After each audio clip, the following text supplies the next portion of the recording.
Let's do it. Let's do it. All right. What's up? Good morning. Good morning. It is April 29th, Tuesday, 7 a.m. Sunny in Pensacola, Florida. That's actually a little foggy outside. Weather's looking nice. It is getting hot, and my grass is getting green. You guys get to start to see some of my grass. I'm very proud of it. Good morning, Vicky.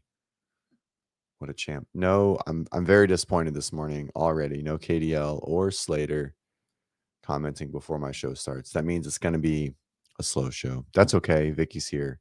That's all that matters. And Jody, the two champs. That's all right. Oh, and Jonathan's here on time. He must be up for PT this morning. This episode is brought to you by Candlestick Coffee Roasters. What am I drinking? I don't know. I haven't opened this one yet. Columbia. I don't know shit about coffee. All I know is that this tastes amazing and you guys should get some. Head over to candlestickcoffee.com. Use code WODprep. Columbia. I feel like Columbia is where my coffee should come from. I don't know. I don't know shit about it. I think I'm drinking one from Peru. They all taste amazing to me. This guy's Zach's amazing. He's a CrossFitter. He's great in the space, follows the show, and it's good coffee. You should get it. Good morning. Semifinal workouts look amazing. We'll definitely talk about it. You guys want to hear me and John talk about it? We chatted last night. Aver is here to tell me Lucy and George Sterner are gonna win the CrossFit Games. Jake's here. Wants to talk about penis and sausage, which is always fun. Jonathan, how's the foot coming? How's it feel, buddy? Went to the gym. Leg extensions. Leslie's here. All right. Good morning. Cool. All right. So let's see. It's Tuesday. So I leave for so I live in Pensacola and I'm about 4 hours away from Atlanta Airport. And so tonight I am driving to go get Gucci and John, her boyfriend, and they're coming to stay in Pensacola for 5 weeks for us to get ready for NorCal. So we're super stoked. We're going to decide if she's going to do the in-affiliate semifinals this weekend. But it's going to be a long day because they don't get in till midnight. So they get in at midnight, and I'm going to pick them up, come straight back, and we'll sleep and then figure out all the stuff and get them moved into their place. I got the call-in rolling. I finally hooked it back up. I got a new phone. So if we get to a point that you guys want to call in, I'm down to chat about anything. So give it a call. I'll turn it into receiving. There we go. Oh, it's so bright. I turn my phone into dark mode, like 100% of everything. And so every now and then I'll like go into something where there isn't a dark mode and I feel like my eyes are blinded. Has everyone used dark mode? I feel like it's like the only way to go. Even my computer is like tinted orange, and I can't do anything on full blue light anymore. It's like my computer is. So when we watch TV, I refuse to watch like our main TV past like 9 o'clock. I'm like, I'm just gonna watch my computer. It hurts my eyes. Dark mode for everything, right? I think it was like the best thing in general. All right. Yes, Atlanta, Georgia, dark mode, everything. Doing some peptides. I think I'm going to start some peptides. I don't know. It won't really make a difference at this point, but anyways. All right. Yeah, but you only have to do that for like when you're editing. Like you could do everything else for dark mode. But yeah, I understand. All right. Let's catch up from the weekend. We had Wodlands, which was, I think, a fine competition. I think it was really clear that Peptides are nice. I definitely am not going to use melatonin. Oh, funny fact. So like we sell Third Z, and I'm like inconsistent because I am a good sleeper in general. So I was always really inconsistent with taking it, but and I'm not pushing it. You guys can use code WODPOD 15, but um um uh but well, Avera, calm down. Oh, BPC 157 has been shown to improve epithelial lining and arterial health, which would be the only reason why I would take it. Only reason. I don't have maybe some tissue healing, may hold my shoulder, maybe bench press a little bit more comfortably, but that would be it. So just calm down. Anyways, oh, melatonin. That's right, it is. I remember Hiller talking about that. What was I just talking about? Fuck, I totally forgot. Vera caught me off guard. Oh, Wodlands and gut health. I know a lot of people that take it only for gut health before it even became popular in the fitness space. Wodlands, you know, it was really clear that Wodland was a new competition programmed by people that probably hadn't really dug into a lot of fitness yet. Just by the workouts, the longest workout was 9 minutes, which is kind of bonkers. But overall, I mean, I think the same people pretty much went. Maybe Moritz doesn't go, but I think the females leaderboard, oh, excuse me, pretty much stays the same. I don't think there's a lot of difference in there. It was fun. I think Brian did a good job. I know, the whole world or whatever is like actively yelling at him at all times. But I think he did a good job. There were ups and downs of the presentation and in it. It was seemed relatively last minute, but for the most part, I thought it was good. Right. You knew who won the workouts, and it was clear who was winning within heats. He has a good job. He does a good job with like the lower level athletes and like knowing who they are, and being able to um like narrate and announce the lanes, even, unless and so um uh anyways, so funny thing, last time I did a 3-day fast, I had a blood clot travel to my eye. It was like right on the back end of a 60-hour fast that I did. Not that that was the cause of it, but um Um, anyways, all right, we're not talking about peptides. We can talk about peptides if you guys would like to. We can shift to that, but in a little bit, I want to talk about CrossFit. Roman looked great.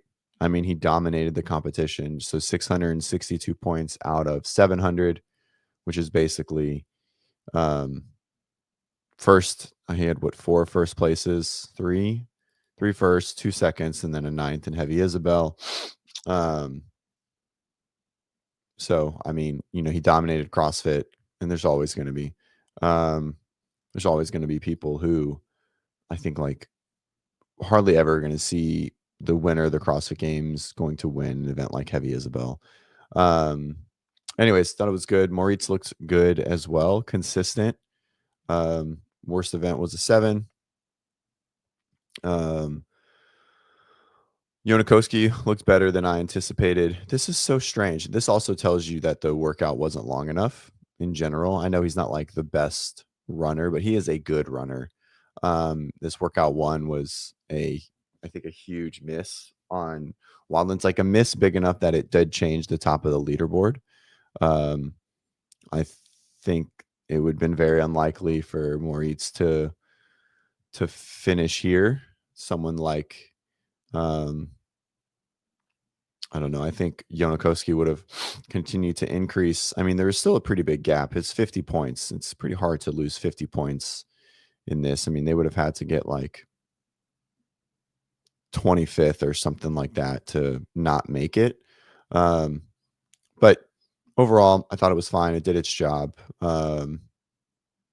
Lucy Campbell looked great, very consistent, especially thinking of the Wodlands was a power. It was literally just 7 power tests, right?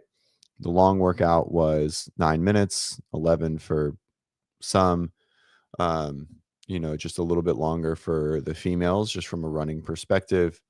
All the skill work, right? Test 3, Wadland Shipper, Malaga Nightmare, which was a sprint. Um, and she managed on the other complexes. I mean, the Una complex, she got 20th. 95 kilos was clearly a huge PR for her, or huge lift for her. So it was good. And Lisa Fuliano, she looked great. I'm sad she's not doing the season. I know she has her own personal stuff that she's working through, but she did look very fit. Continued to struggle with running. And then, like Avera said, John Young Choi. That's funny. I definitely am going to call her John Young Choi from now on. But Jung Young Choi or Sung Young Choi did look really fit. I guess I didn't realize that she was super strong. She won the Una complex, which is kind of bonkers, but clearly needs to work on some aerobic capacity across the board, right? So 25th here, even with even like I don't know, 30 seconds faster. Like say she beats Fuliano in this workout, 24 seconds. That's 9 spots, 11. She drops down. I mean, she almost beats her overall, right? So a little bit of running work, getting ready for the games, and I think she'll do pretty well. But Lucy walked away with it for sure. And so me and John were talking last night. Does this put Avera? I don't want to hear it. You're not allowed to message right now or comment. Does this put Lucy in the talk for like a contender at the games? And I think we still have to wait just to see. I think this field, I think these tests were a little biased. I think Wodapalooza's test, I think that was a really good showing. But I think waiting till WFP, I think if she beats Laura in WFP with no handstand push-ups, I think she has to be in the talk of winning the CrossFit Games this year. But we'll see. If she doesn't beat her, she doesn't look that great in 2 weeks, then I think, we can hold our opinions for just a little bit longer. All right. So Lucy and Sung Young Choi punched their ticket. Roman and Moritz punched their ticket. It means everyone else is heading to an affiliate semifinals this weekend. Pretty much all of them. And so let's dig into that. Cool. All right. Yes. I don't know what you said no to. Yes, 100%. All right. Games.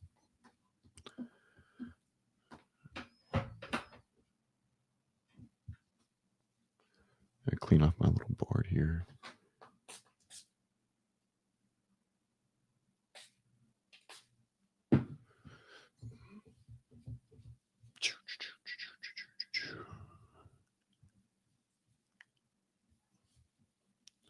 Oh, I think she'll be a contender. I think she's gonna do well at WFP.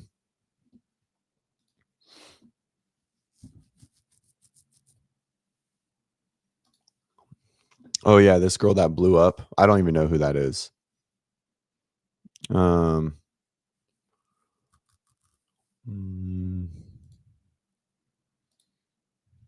Yeah, this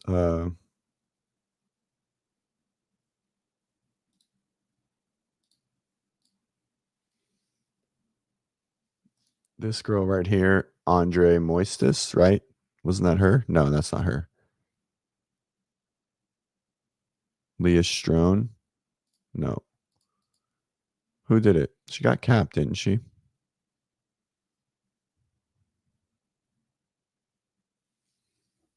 Oh, that's not it. This one. Var Thurman Mo. It is for Mo. There we go. All right, I'll pull my screen. Moises is like a relatively unfortunate name. Okay. Yeah, Vertherm and Mo. Uh, I mean, she looked really good. One event win, 2 top fives, right? Sixth, and then a 53rd. Yikes. But I mean, she wouldn't have. I mean, it took. I mean, it's she would have had to get so far. 53rd cap plus one. I think that's dead last, isn't it?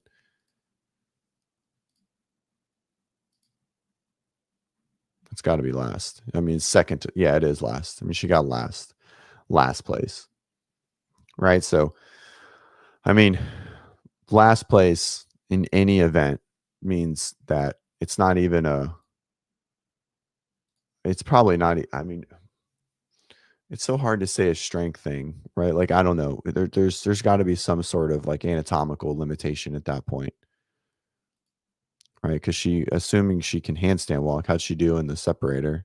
I mean, she did decent in the separator, which was a lot of shoulder endurance. Um, Shut up, Corey. All right. Anyways, yeah, that was sad.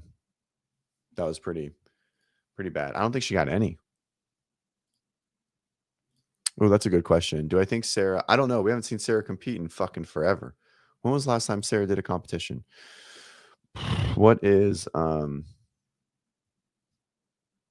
What is it? Apollo CrossFit standings. Apollo World Rankings. I don't even know when the last time Sarah Sigmund's daughter. Whoops, no.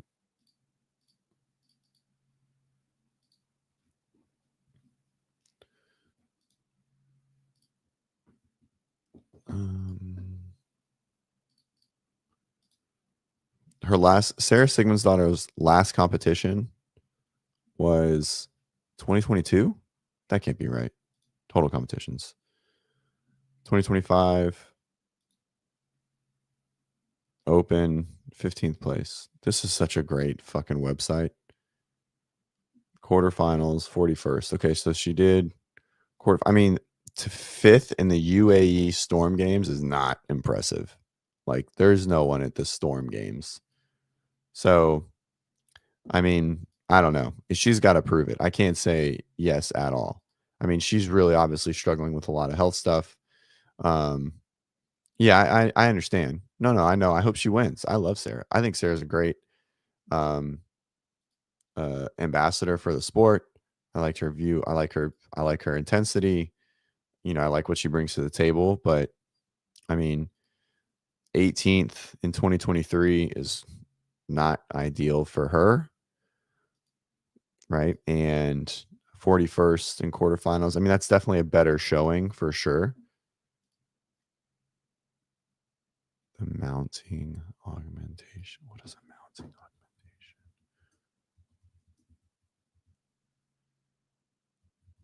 I don't know if that's a joke. Oh, no. No, that's who fucking says it like that? It's a boob implant. Um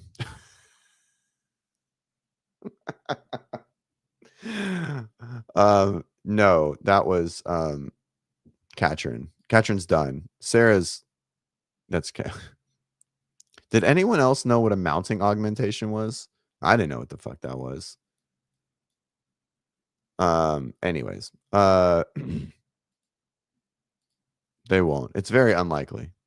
It's very unlikely that any female from Africa wins. There's just not a lot of fit females in the African CrossFit space. When was her last games? Sarah Simmons' daughter. 2021? No. What?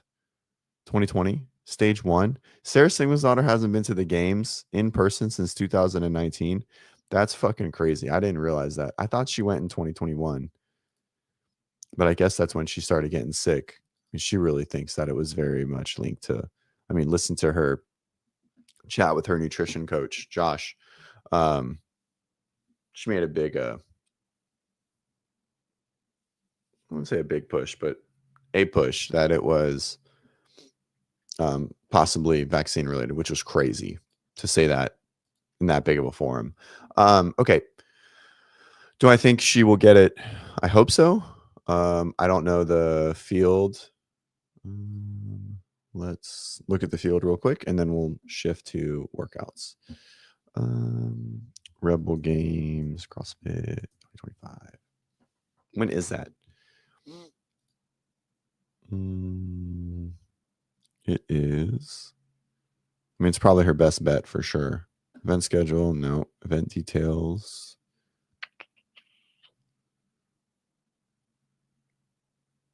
Online qualifiers done. May 29th. So I assume bolt-ons. I mean, I assume she'll do the in-affiliate semifinal. But I don't know. I don't even know who's there. It doesn't have a leaderboard yet. So I don't know.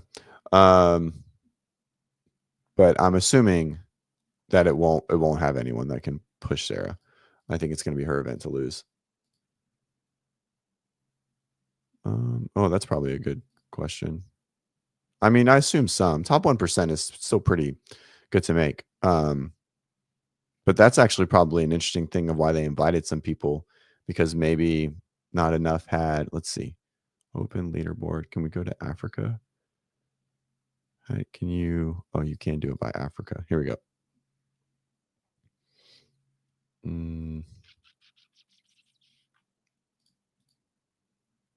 Women. We're going to share this instead. So we can just go by total, whoops. We can go by total points. So we can just do some quick math. And then we just go to worldwide. So we can go to worldwide. There's our worldwide leaderboard. And we just go to, what is that, 50, page 24. Right, that'll give us 1,200.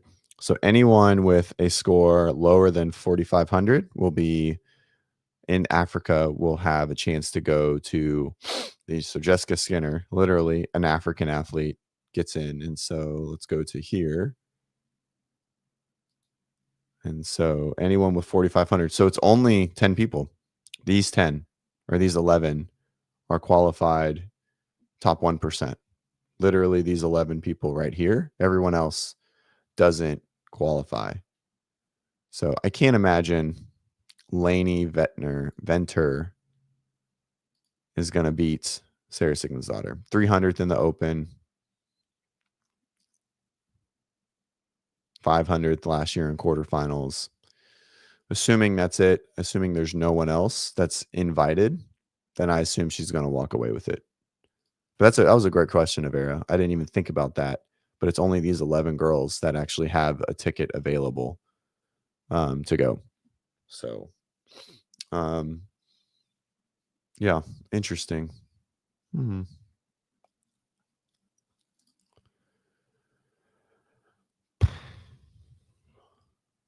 I would like to see what other athletes are invited. Anyways, there we go. All right, cool. All right, let's talk about some workouts. Or do you guys want to talk about fitness versus athleticism first? Which one? Do you guys think there's a difference? I'm kind of ready to argue. Anyone want to like push against me today? I'm feeling a little spicy. I feel like I need to yell at somebody or get a little heated in an argument. All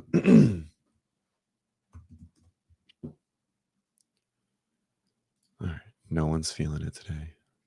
Pussies. All right. No, this is very true. I guess we're all going to agree. That's boring. Fitness is not athleticism, just like that article said. Okay.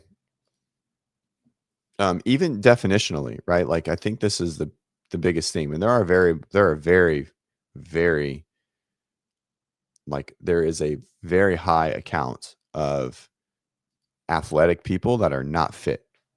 Most football players, I wouldn't call them in the sense of like broad spectrum of fitness, and even if we're not trying to define fitness in the CrossFit sense, but if we are, right, like a lot of people lack many aspects of fitness in general. So I think I think there are more fit people that are athletic than athletic people that are fit. Because there's weekend basketball warriors that are really athletic. There's high level sports athletes in many sports that I wouldn't qualify as fit. You know, it's like, hey, go run a mile, and it's like they can't. Right. So, um, um, I don't know. So this is interesting. I don't know if Tia is, and this is like, and people put weightlifting under athleticism because of the speed. I just don't know. Like, I'm still indifferent on weightlifting specifically. Um,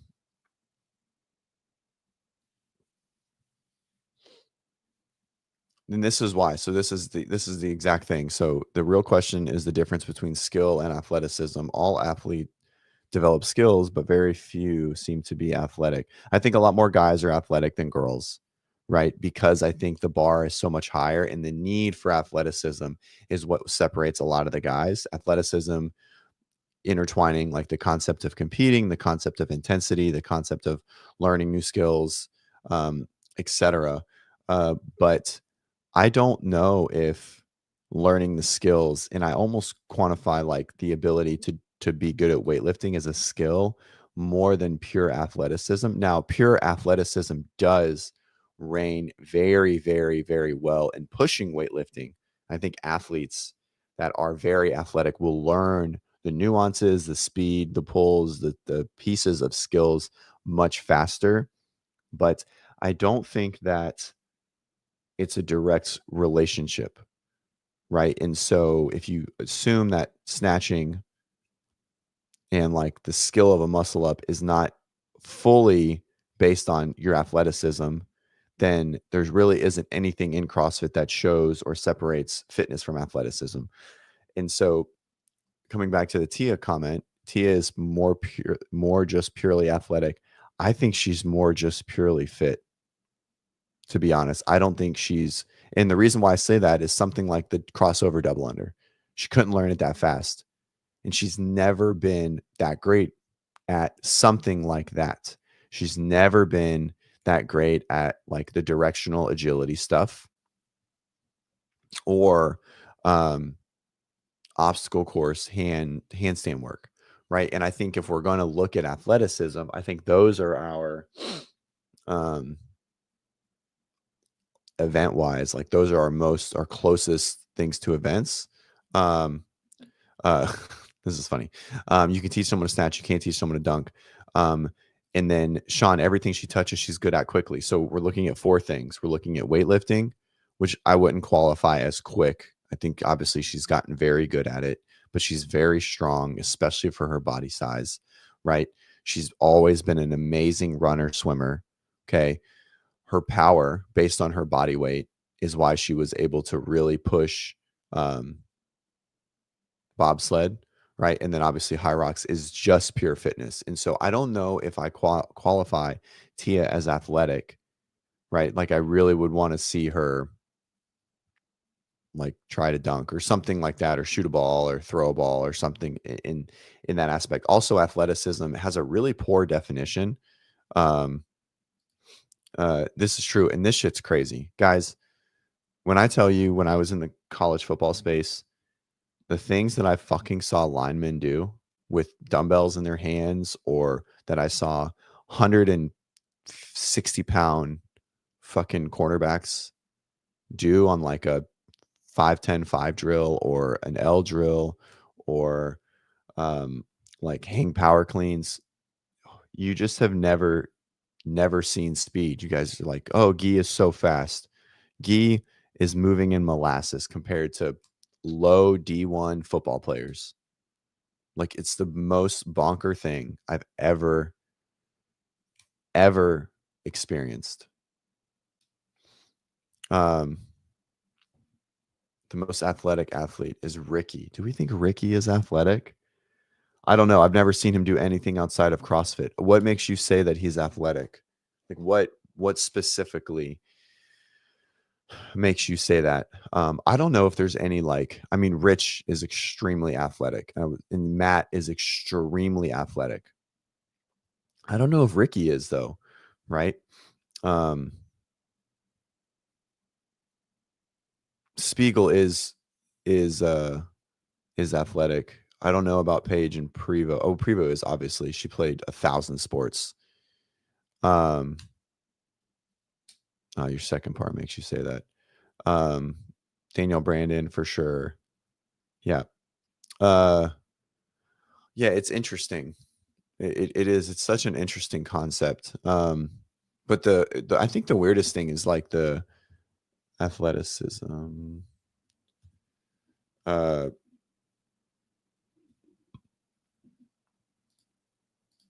this is true. That's probably a good argument. Um,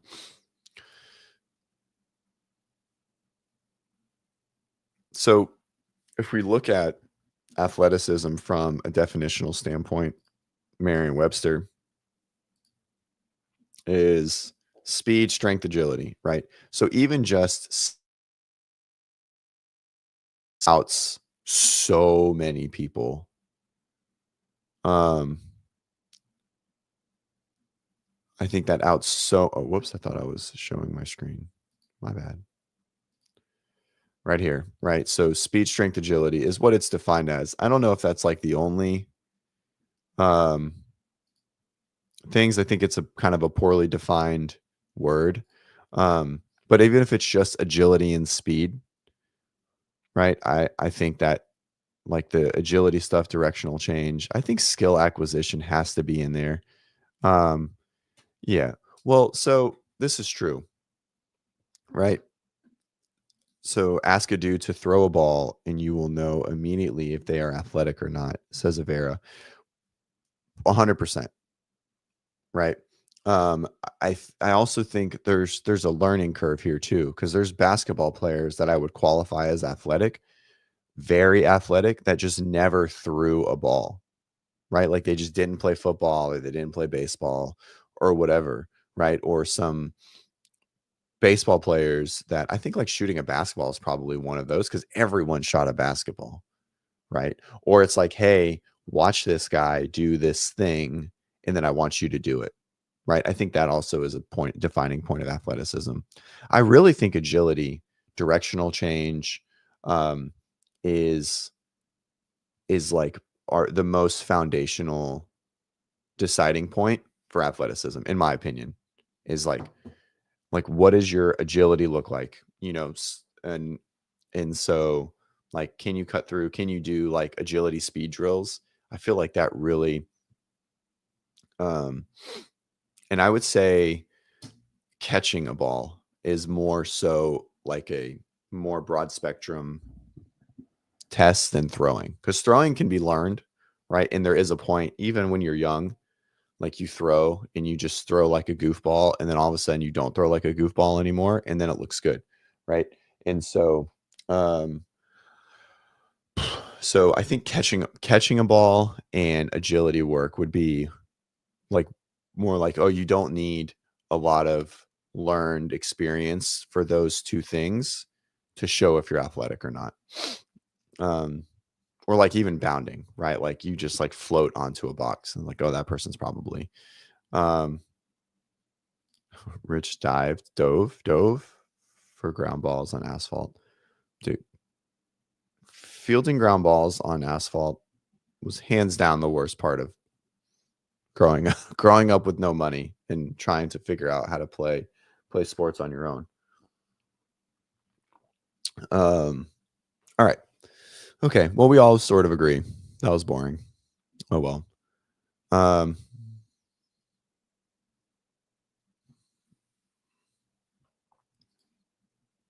yeah, which is interesting, right? Like, oh yeah, there's some people with some footwork skills that are just beyond um uh like you just like, who the fuck are you? But you're right, but they're They're fatties. They can't get up and down the pitch. Yeah, interesting. Virtuosity is an element. Is virtuosity used right well in that aspect?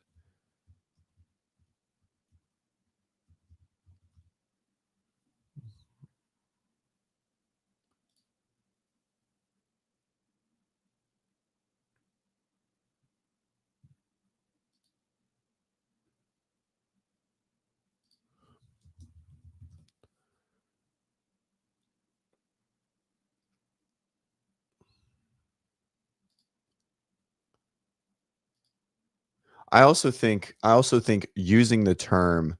So here we go. Here's the other term. Are CrossFitters athletes? I think that's the better question is, are CrossFitters athletes? And this is all of them, not just fucking the top, because the term athlete actually has a different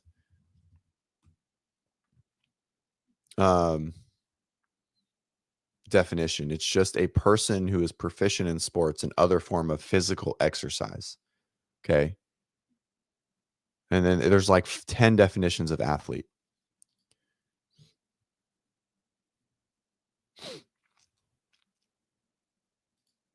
An athlete is most commonly a person who competes in one or more sports, a person who is proficient in sports, a person who is skilled in competitive track and field athletics. That's the British definition.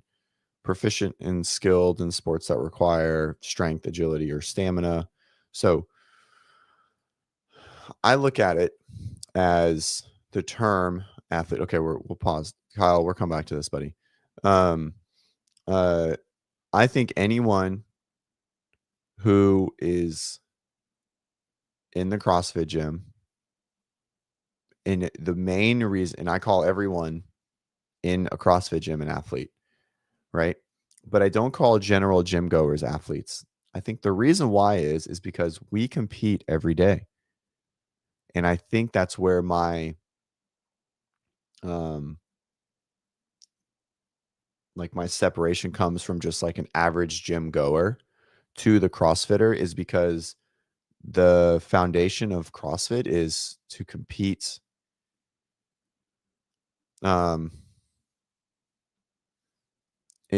with your neighbor, right? Like the clock starts and you're racing. And so I think all CrossFitters are athletes, right? Athletes because they compete every day using strength, speed, power, or endurance, which is what the definition says. And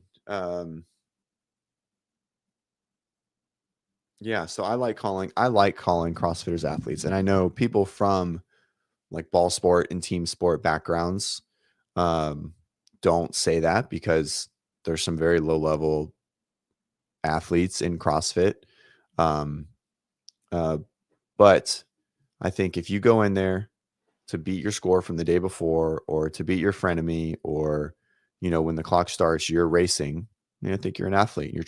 You're racing at strength, speed, power, endurance. So I think everyone in CrossFit's an athlete. All right, Kyle, good morning. Kyle ran a marathon this weekend, didn't make it. 16.9. I got hit on the cutoff, cramped up on mile 7. um the most just aren't athletic. Even more aren't athletic, but they are still athletes. I agree. Okay. Antibiotics can definitely cause some cramping. Dude, strep. It sounds like you were working against the options there, buddy. So Kyle cramped up on mile 7 and had to walk, and got hit on the cutoff at 16.9 miles. I don't know if it was the 93% humidity or the antibiotics I had to get a week before. The time to grind, lose more weight so I can get to optimal running weight. You got it, man. As always, if anyone ever needs help, if you need help, just hit me up at cj@wodprep.com, and I'd love to help you through it. All right. Cool. Sean ran 22.5 miles. What the fuck? Why would you do that? That's so far. Also, why wouldn't you just run a marathon at that point just to say you ran one? All right. Semifinal workouts, which I'm stoked for. I just realized I don't have the monitor in here. I think we're good. All right. Workout 1.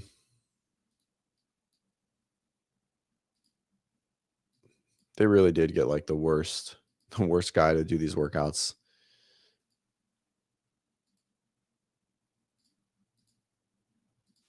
Athletes Jeez. as many rounds and reps as possible in 15 minutes of 3 muscle ups, 3 back squats, and a 30-foot handstand walk. After completing each round, athletes will add 3 reps to the muscle ups and 3 reps to the back squat. Is that a no rep? The muscle I feel like that was almost a no rep. I guess it's just and toes. 3 reps to the back squats. Your score will be the total number of repetitions. All right. Boom. Total number of reps inside the 15 minutes. For the official workout description, movements at the rings are at feet, not muscle ups. I do like the long video here. This is nice.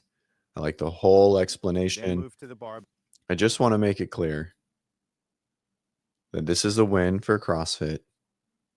Makes me happy. Just like quarterfinals last year. We needed a win. We get a win. I don't even know where this is from. Like this garage is fucking awesome. I want my garage to look like this. The test is great. It's balanced. It's long. It's short. It's got a lot of gymnastics. It's got monostructural, long monostructural. It's got a lot of weightlifting. It's got strength separators without testing a 1RM. I think it's an amazing job. Okay.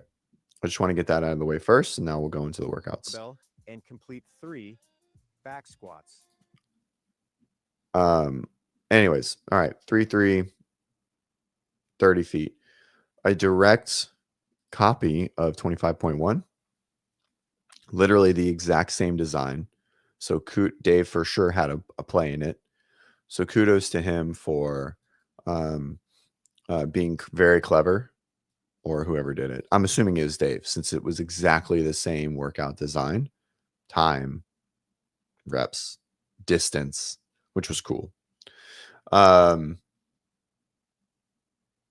so I love the workout.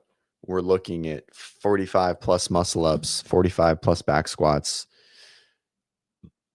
Not a crazy amount of handstand walking, a couple hundred feet. But I think into the round of like 18, people are going to be really getting eaten up. Very similar to the open workout. It will start off really easy, and then it will get real fucking shitty real quick. Really quick. So this is a great one. This is one that I would love to do if I could do muscle ups and literally all of it. I can't do fucking any of this. I mean, I can sort of do a little bit of this. But yes, Corey, I definitely want to do this one. They all look great. They all look really fun. They all look really challenging. They all look very manageable, easy videos, easy gym setup. 5-foot lines, whatever. Someone will complain about logistics, and it's fine. But I think it's a really, really good job so far. I love workout 1. We have a lower body strength test, strength endurance, a good way. And so because Isabel is test 4, we'll just go straight to that one. Test 3. Because Isabel is test 3, you have to, it's fair for 5 tests. You can't not have another heavy barbell, but you can't have a strength test because then it'll be heavily biased, right? So the 275 back squats, I think, are enough, and the overhead walking lunge are a great way to test strength in CrossFit, right? strong athletes are only strong athletes are going to be able to do workout 2, right? And you have to be strong enough to keep up in workout 1 and not break your back squats into 6 or 7 or 8. Now the muscle ups are definitely the crux of that workout, but to have Isabel in a 5 workout competition, you have to be really clever about what you put in as the other piece. Okay. I love that this is an AMRAP. I love that there's multiple AMRAPs because it's going to require everyone to mentally push in harder, right? You're not going to have a 15-minute capped piece that people do in 5 minutes, which is what we always have. And so I think AMRAPs are for online competition are the way to go, you know. So anyways, I think this is a great workout, a great start to the competition. All right, workout 2. Oh, that's interesting. So dumbbells can't touch, right? Andrew asks, dumbbell overhead is going to be brutal. Let's go find hoppers.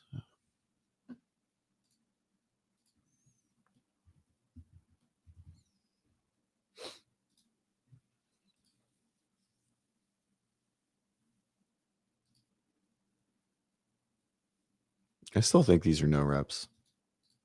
I don't know. What do you guys think? Think these are reps? I don't know. They look close. Everyone.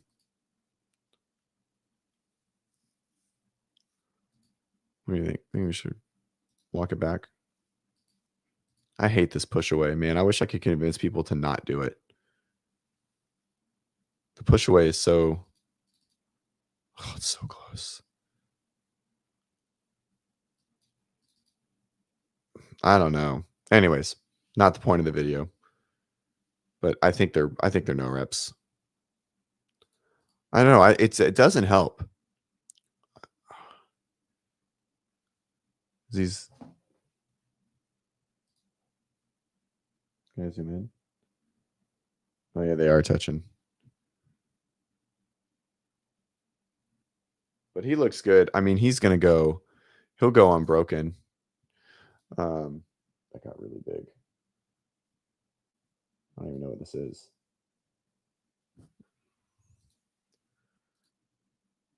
I mean, it does look like they're touching.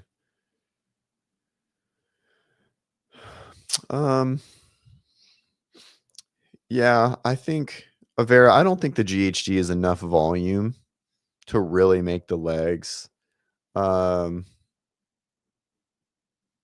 that big of a difference. I mean, they're going to have a play, but I don't think it's going to be as big as you think. It's really just going to be, can you lock out? These guys' legs are so strong, man. It's really going to be, can you get in a good overhead position? And this is a great overhead position. But I would say these are no reps, right? And so let's just look at the scorecard here, right? And so we just read the dumbbells specifically. Missing extension, lowering.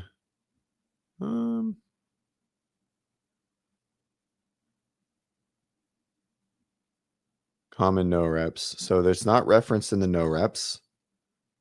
Holding, squeezing the dumbbells together. Okay, so it's going to be tough, right? Like they can't be touched overhead. It just says pressed together or held together. So I'm assuming those were no reps, right? This is true. Just need the right video angle. I mean, this is the worst video angle.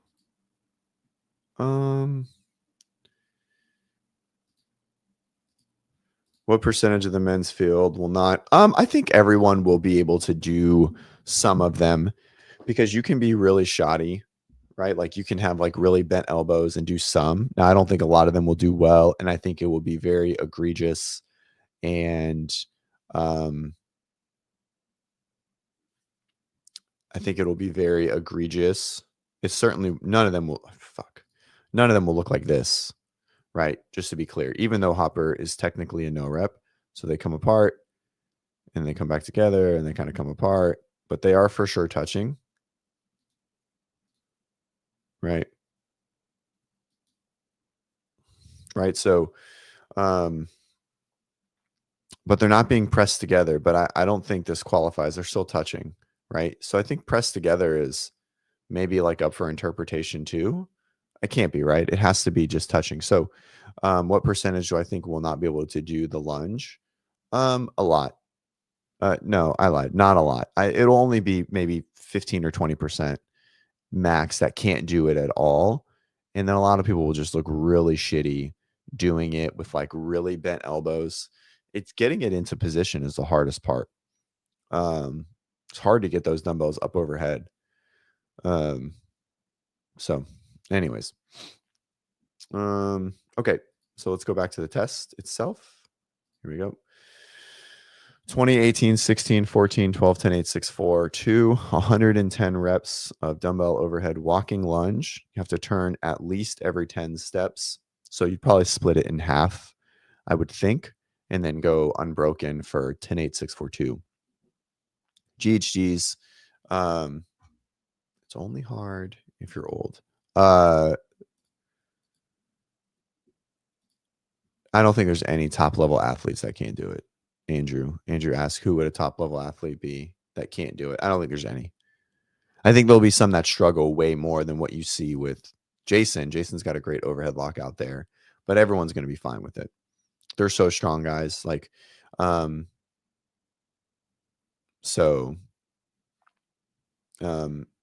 I do think, let's see how many reps he did. So he did 1, 2, 3, 4, but no one's going to be stepping through 5, 6, 7. I mean, he'll do, I think he just does 9 or 8 reps. I don't think anyone will really not be able to do it at the top level. No. So I don't think that's going to be a problem, but it is going to be really, really tough. We had it in the, it wasn't age group. I think you did have an age group, but we had it in the individual quarterfinal 2 years ago with those handstand pushups. It was terrible. It was at the end of that workout. It was like kipping handstand pushups, like dumbbell lunge at the side, or like wall walks. Wall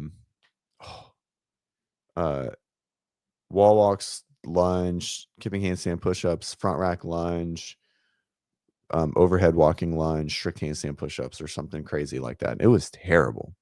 It was one of the most it was terrible. I agree. The overheads are hard, but these again, 100%, Gus. No individual, so only team. We're starting to write the workouts now. Yeah, it's tough. It's tough. But again, whatever you think is hard and however you think they'll do a workout, just remember they're going to do a little bit better than what you think is possible. All of them, because athletes are freaky. I think this is a great strength test. We have another weightlifting and GHG or weightlifting and gymnastics component. This will be on the shorter end of the workouts. The time cap is written for sure, so everyone can feel the beatdown of the volume of lunges and GHG setups. So gymnastics, weightlifting, GW, descending rep scheme, couplet. Okay, we had a triplet, we had a couplet, 15 minutes. This is going to be probably closer to the 10-minute range for the higher level athletes. 110 GHGs and 110 walking lunges with transitions and turnarounds. I think 10 minutes is probably, John said 8. I don't think 8's possible. You have to be 2 seconds a rep on everything to get 8, and I just don't think it's in the cards. I think this is like a Justin Medeiros workout to win or to lose, and someone like a Haley Adams. Yeah, I think someone will do 10. I know 11 and 12 is like what Shut Up and Scribble said. I think 10 is doable.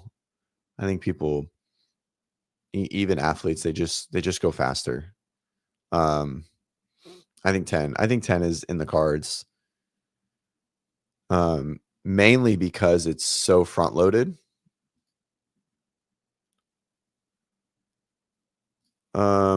So Avera is bringing up a question about the GHD technique. So they went back to requiring people to be behind the GHD. Okay. And so Avera asks, I've never tried a GHD with in front. It seems it would be harder because you lose leg drive. Is my impression off? Yes. Because what happens when you sit in front of the pad is you turn it into a hamstring curl. And so instead of doubling down on core and hip flexors, right? Instead of doubling down on like knee extension, hip flexion, which are synergistic patterns, okay, because of the quads, you then take you end up taking the quads out of it in that knee extension. You put it into the hamstrings. Hamstrings are more enduring than the quads, anyways. In general, they're bigger muscle groups overall. There's more of them, and so you allow this knee flexion at the top to save the quads, and so it ends up being faster. It's also a faster cycle rate. I have athletes that fight me about doing it this way, and I'm like, there's going to be times where we can't do it this way, so I make them all train both. Um, so, um, um, this has been so the outside the body, that's been a standard for forever. So it's not um, everyone's used to that. You see them in their training, they do it, but in competition, this has been the standard for years.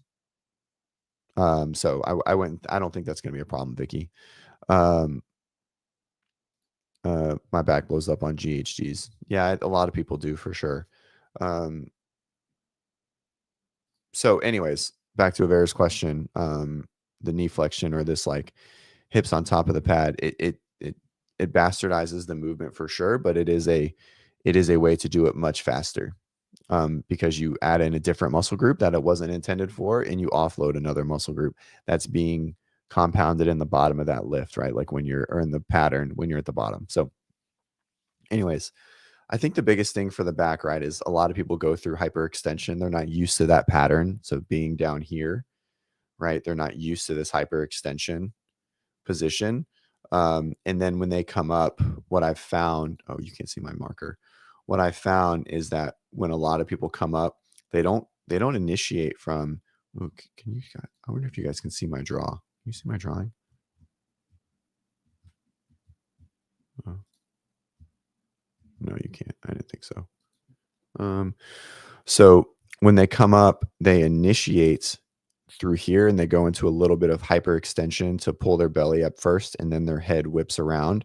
And so what I really try to focus and teach people to do is to really initiate with like the slinky. And so they try to round first and then pull themselves up, but they try to extend their knees to get themselves up first, which then arches their back more. And it's kind of like arches before they extend. And so that's usually what happens. And you get this like spinous process. So the bone that sticks posterior out of the spine pinching, right? And you get that compression pain.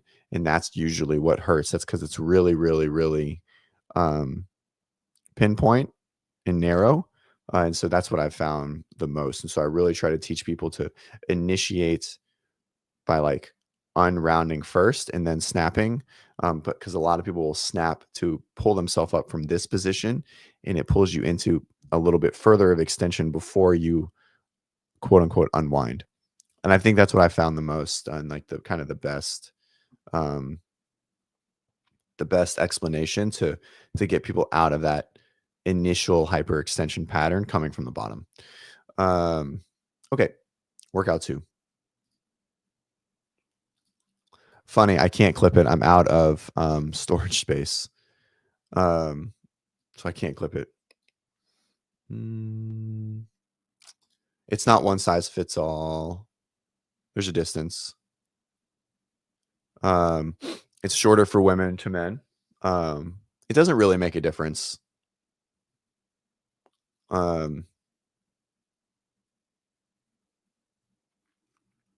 It doesn't really make a difference for guys. I think it's important to standardize because there is a lot of different GHDs. So it's 40 inches for men, 37 for women. So basically using the rogue GHD to the ground for men is the standard, and then the women get to add a small pad or some plates. And then they have to yeah, it does make a difference, but if you don't standardize the GHD, then because you can use any GHD, right? But their older GHDs were substantially smaller, right? So like they had to standardize it in general, right? So I think while the standard does bias some athletes a little bit, I don't think it makes that much of a difference, because if you didn't standardize it, people would cheat it. They would make their own GHD that's like on the fucking ground. And that's why they standardize it. So I think it's the right call.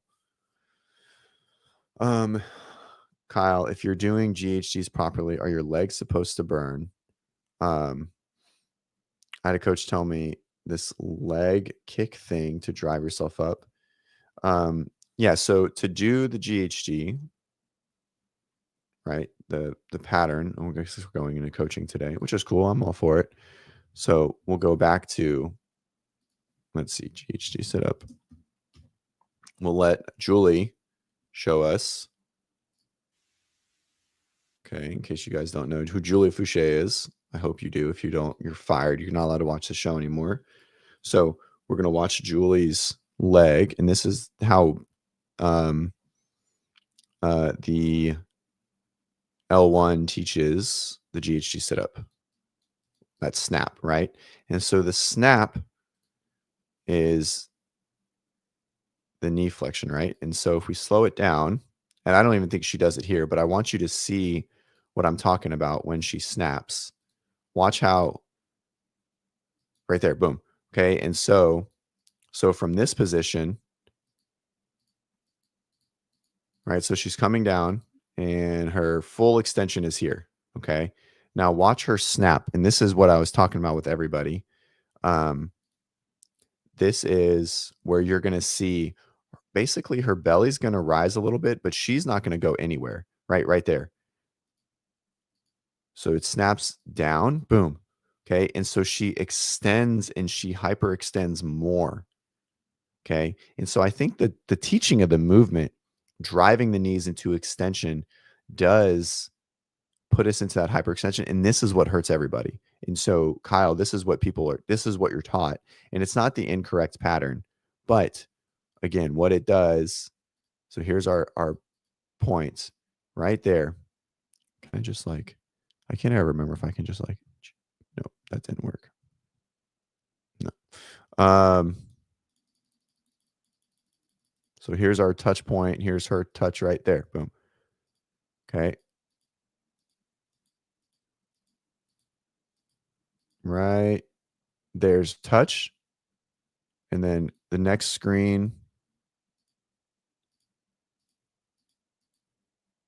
Boom, right there. Her knees are starting to extend, and she slams into extension, which arches her just a little bit more and comes up. But anyways, so to go through the teaching is knee extension pulls you up, and then the core follows. And so it's going to burn the quads a ton, right? Which is why this pattern here, where'd it go? Here is very, very advantageous if you can do it well, because you don't blow up the quads. So you don't double down on hip flexion, knee extension, and you kind of balance it out. Also, the GHD setup is just a funky pattern on the GHD, since it's supposed to be a posterior chain machine. Anywho, all right. So back to it. I've only got a couple more minutes. Workout 2, great workout. A very much an overhead strength workout. While we're not testing strict handstand push-ups or inverted pressing, I still think it's a great test. Strong athletes will do better. If you can go unbroken on the dumbbell, you have to go on the broken on the dumbbell to do very well in the workout, for sure. All right. Workout 3, heavy Isabel.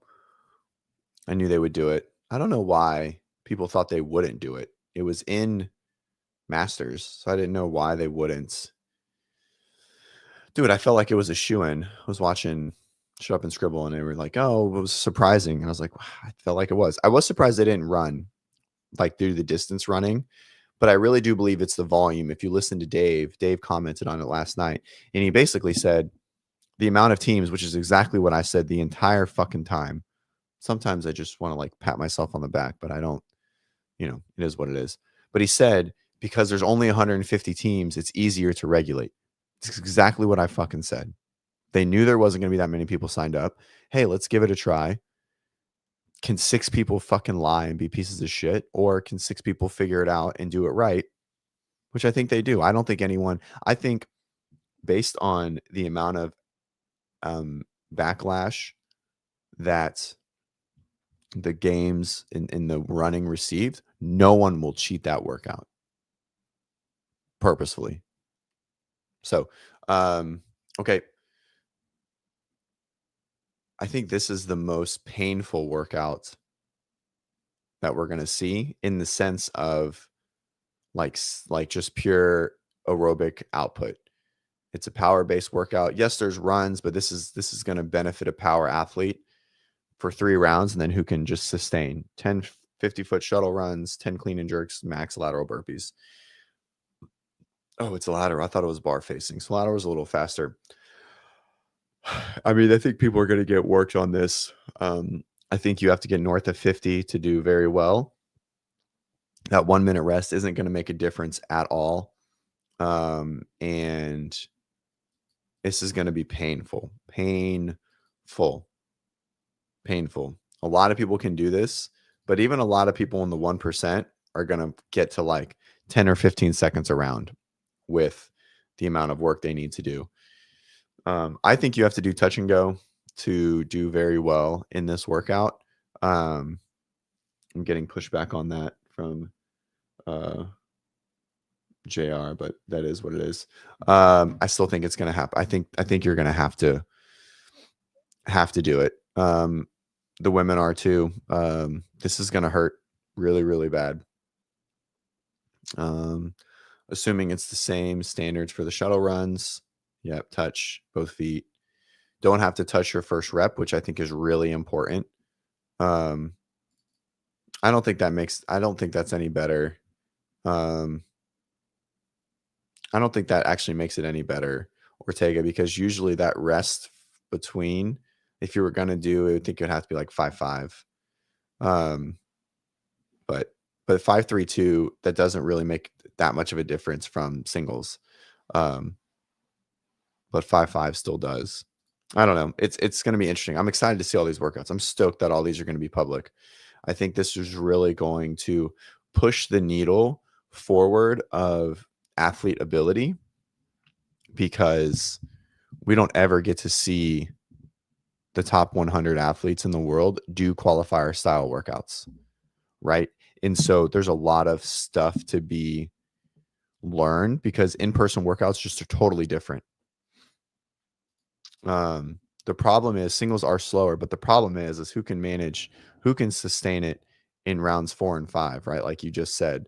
So yes, if you go touch and go for 3, but you can't go in 4 and 5, that means 4 and 5 are going to be so slow that you might not be getting burpees at all. So like, it's really just who's got the tank to hang on.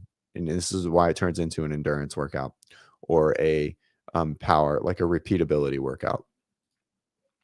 So what was I saying? Oh, so like workouts like this strategy, we get to peer into the minds of Jeff Adler, Dallin, Tia's not in it, but it's going to be really interesting. For sure. And I mean, Jacob Hepner might win this workout if he was still doing CrossFit. So this is going to be really cool, right? Because qualifier workouts are totally different than in-person workouts. And so you're just racing against yourself. So we're really going to get to see and learn tips and tricks and the insights from high-level athletes more so than we have before, which is really cool. For coaches like me who is sort of just breaking into the higher level thing, it's good to just, be able to study more stuff. I love watching people work out and compete. And so it's going to be good. I'm excited for it. And the last workout, just an absolute fucking beatdown. Oh, Kyle's question. Do you think we'll see any outdoor workouts at the games? 100%. I don't know what they will be, but you will see something outside. And what do you think they'll be? I have no idea. Dave said he was working on them and that they were getting close to being done. They have to do outside events somewhere. They're in Albany. It's going to be beautiful outside. It's not fucking, it never gets hot. It's got to be outside. Okay. 30-minute AMRAP. This is the longest. I think this is the longest AMRAP that's ever been written in CrossFit, like competition, structured competition. Not the longest workout, but the longest AMRAP.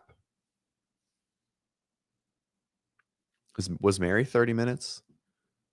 Or was Mary 20 minutes? I think Mary's 20 minutes.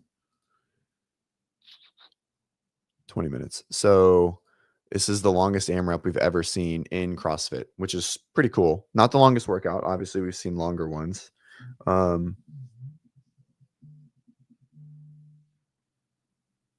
Jonathan's calling.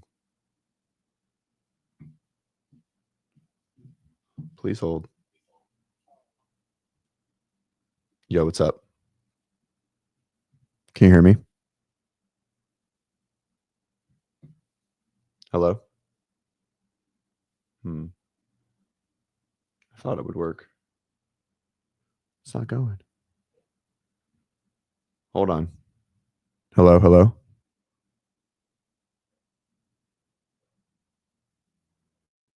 right, you're on speaker. We'll try it. What's up?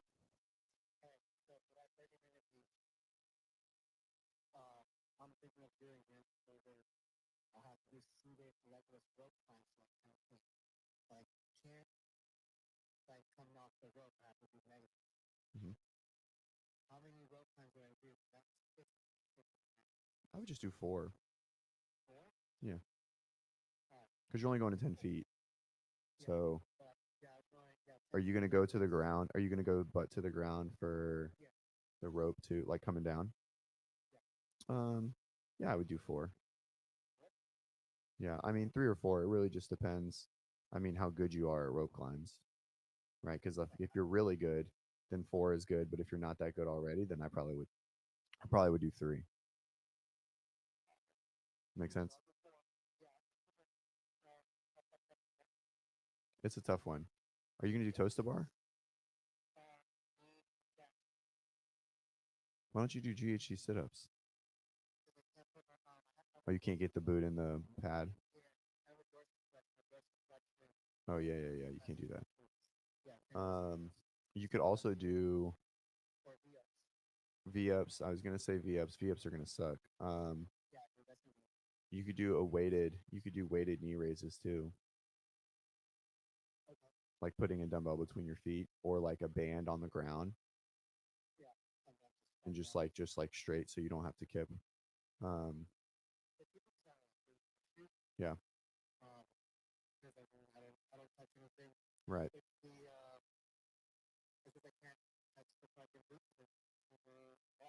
Yeah, well then maybe just do like kipping straight leg toes to bar to like a visual target. Like just like eye level or something like that. Cool. All right. See you. Later. Damn. I can't believe it didn't work. It was working this morning. Oh well. Anywho. Yeah, a beatdown, right? I mean, it's a toast to bar and rope climb workout, but the row is going to interfere with them so much for hip, for core fatigue, flexion extension. So I think it's going to be a great one. I mean, it's going to be grueling. It's going to be fun to see the freaks do freaky things, right? I think if you can get basically from the rower back to the rower in like 2 minutes, I think is the goal, right? Like 2:15, I think is going to be the most ideal. So like if you can get basically from when you get off the rower, you go through the toes to bar, through the rope climbs, and back to the rower. If you can keep that in the 2 to 2:15 range, which is fucking fast, by the way, then you don't even need to row hard. You could row really slow, actually, like a 2 minute pace. I think 5 rounds is going to be fucking elite. Um, but there's nowhere to, if you have a grip fatigue or core fatigue issue, you're going to be smashed at this workout. But I do think that like the main focus, very similar to 24.2, right? So 24.2 was more about transitioning like through the deadlift, through the double under, back to the row. Like I got a pretty good score in 24.2 and I rode like a 205 pace. But I was beating people that were rowing a 150 and a 145 pace. So if you can get off one step, 2 steps, right to the toes to bar, no chalk. 15/15, you have to be good at toes to bar, right, to be able to be good at this workout, obviously. Um, if you can get the main focus of the workout, and this is how I would coach Gucci through it if we decide to go, is getting off the rower and back onto the rower in a very set amount of time. And that's the only thing that matters, because a hard 1,000 meters and a slow 1,000 meters is only like 10 to 20 seconds, right? But 10 to 20 seconds on the toes to bar and rope climb is one fucking break. One break.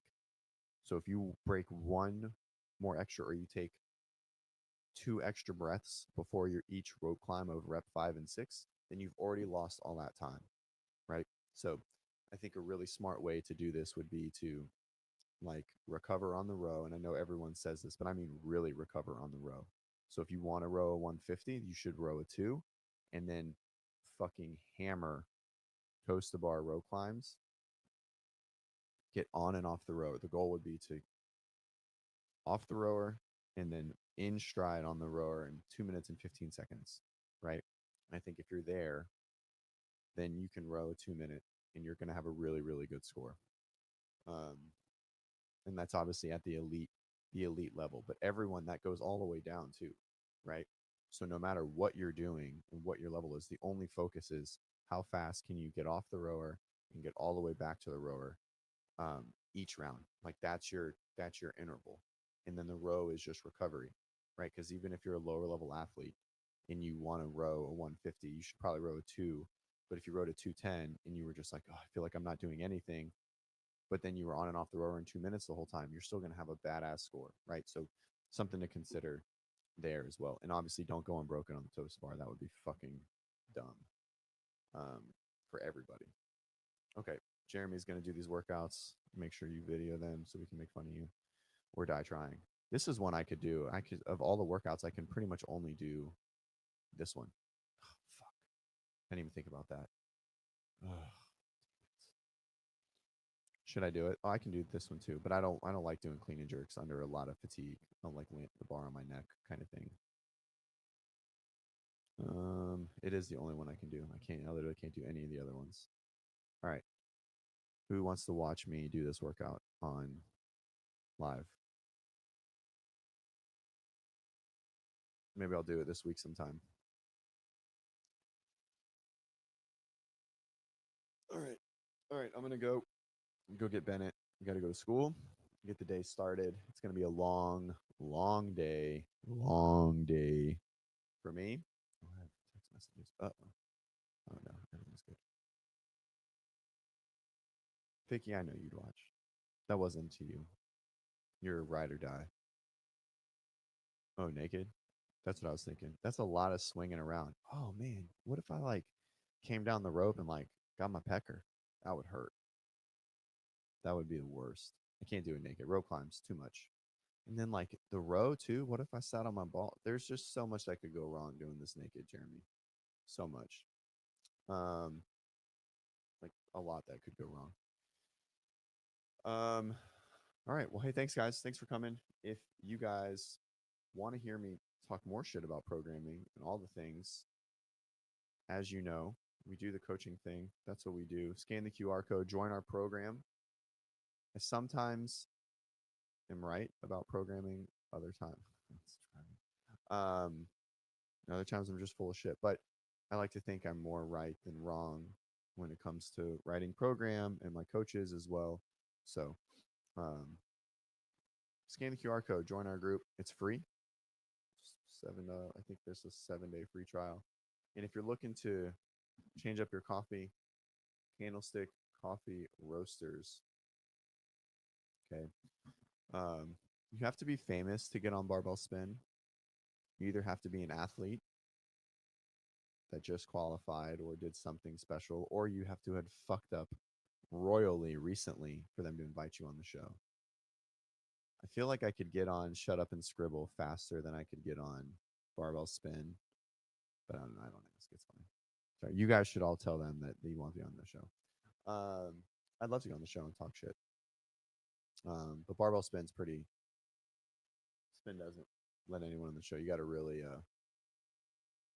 do something cool and special, like win, get a qualifying spot, or I think coach an athlete going to the CrossFit Games. We're not there yet. Gucci's going to take me there though.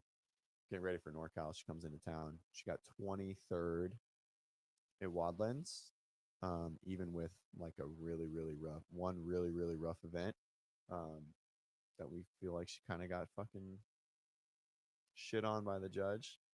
Um, so, anyways, so she's almost top 20, which was our goal. All right, enjoy the day, guys. Smash it, and we'll see you Friday. Peace.